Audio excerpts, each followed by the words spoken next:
Welcome to a journey through time and randomness.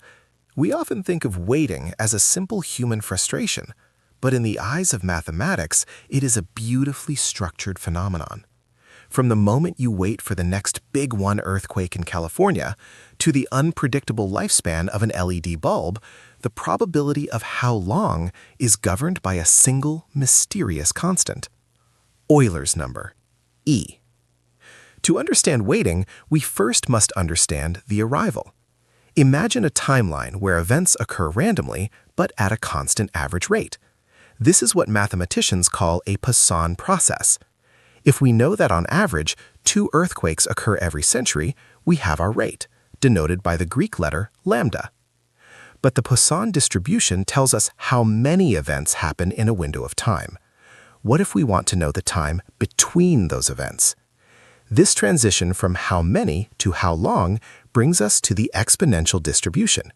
Its probability density function is defined as f of x equals lambda e to the negative lambda x. Notice the e. This isn't a coincidence. The number e, approximately 2.718, represents the limit of continuous growth, or in this case, continuous decay of probability as time marches forward. Let's visualize this. As time x increases, the probability of having to wait even longer drops following an exponential curve.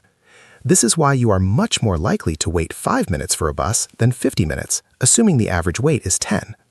The area under this curve represents the total probability, which must always equal 1. One of the most mind-bending properties of this distribution is called memorylessness. Suppose you are waiting for a radioactive atom to decay. If it hasn't decayed in the last hour, the probability that it decays in the next 5 minutes is exactly the same as if the hour had never passed. The atom doesn't age, it doesn't know it has been waiting. Compare this to a human life or a mechanical car. These systems wear out, they have memory. But earthquakes, radioactive particles, and telephone calls are often modeled as memoryless. In the formula, this is shown as P of x greater than s plus t given x greater than s equals P of x greater than t. The given part, x greater than s, cancels out perfectly thanks to the properties of E.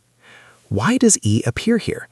It's because the exponential distribution is the continuous analog of the geometric distribution. When we take the limit of discrete trials and make the time steps infinitely small, the compounding nature of probability leads us directly to the base of the natural logarithm. E is the mathematical bridge between the discrete if and the continuous when.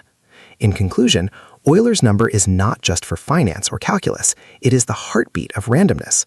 Whether it's the interval between stars collapsing or the time until the next packet arrives at a data center, E defines the silence between events.